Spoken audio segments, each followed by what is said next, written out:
Hello everybody, welcome back to the Quick Take and welcome back to a brand new video on the channel. Now this is some bad news for Joao Felix fans around the world. Joao Felix will not stay at Chelsea next season. Pochettino has decided Joao returns to Atleti. We have been informed that Poch does not count with Joao Felix for Chelsea. He will return here, we'll see. We've nothing planned, Atletico president Serrazzo has announced. Now, this has annoyed me in some ways. Yes, we have Nkunku coming in. But if we really want to be competing with the likes of Manchester City, we really need like two world-class players in each position. And that's what Pochettino has outlined before. I remember seeing reports saying that Pochettino wants no more than two players in a position.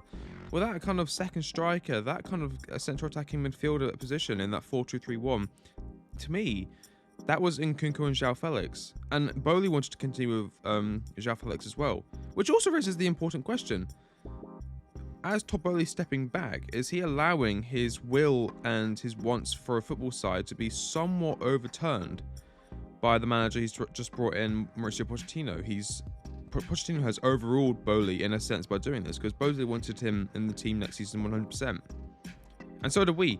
That first game against Fulham was unbelievable. We were seeing stuff that we haven't seen since, I don't want to say it, but Eden Hazard. He was exciting, he was fast, he was quick, he was nutmegging players. The end product wasn't there, I can understand that, but that is something that can be developed over time. I believe end product can come with time and with finesse and training, but he's not staying. What can we do about it? I want to do another loan with potentially an option or an obligation to buy. I feel like that would have suited us best. You know, Joao Felix certainly loves Chelsea. Well, I don't want to say loves Chelsea, because to love Chelsea is a very hard thing to do for a player who's just come in and doesn't really know the entire history of the club and what they're stepping into and what it means to play for Chelsea.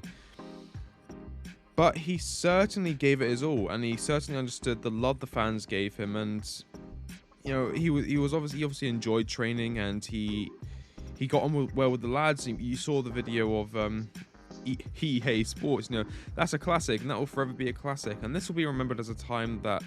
Remember when Joao Felix played for Chelsea? Unbelievable times. And yes, we've had a terrible season. But to me, Joao Felix was probably one of the best attackers during our terrible season where we weren't scoring any goals. And he scored against Man United in a beautiful goal. That was a beautiful goal. Yes, we lost 4-1. But the goal he scored was certainly, okay, no, there is a ray of sunshine in this team, and it's Joao Felix. We need to keep him in at all costs. And now, he's probably going to go to someone like Manchester United or Arsenal or another big club, and then he'll explode there because he's surrounded by talent and players who can make up for his lack of goal scoring ability and his lack of output. You know, you put him in a team with Haaland and he'll light up the world working with Haaland, or you put him in a team under Arteta where he's working next to Martinelli and Gabriel Jesus and Saka, and you've got a team that's again going to compete for the league next season. And just for some reason, Pochettino didn't want him. I don't know if that's because it doesn't press enough. I don't know if it's because he might be considered lazy. But I'm sure we'll find out in the coming days exactly why Pochettino didn't want to keep Joao Felix. Because it was Pochettino's decision that Joao Felix would not continue at Chelsea following the summer. And as I said, this is just terrible, man. But in other news, Manuel Ugarte prefers Chelsea and is particularly pleased with Chelsea's project. He has the chance to play in the Premier League, a competitive level higher than the league, and that is true. Mauricio Pochettino told Chelsea's board he plans to count on Ugarte next season. This is a little bit better news, you know, with Manuel Ugarte coming in. Obviously, I'm a huge admirer of Manuel Ugarte, and I think that a midfield of him and Enzo Fernandez as that pivot in the 4-2-3-1 will just be unbelievable. And then that may also open the door for Kante leaving.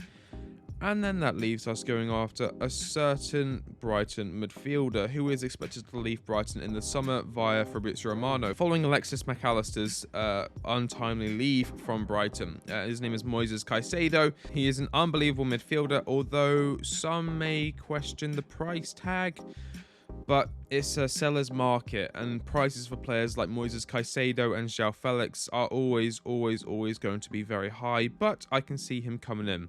I think Moises Caicedo is a fantastic player and certainly would be an incredible Kante replacement if Kante were to leave Chelsea, with PSG interested in his signature apparently. But yes, harkening back onto Joao Felix, I am not particularly happy.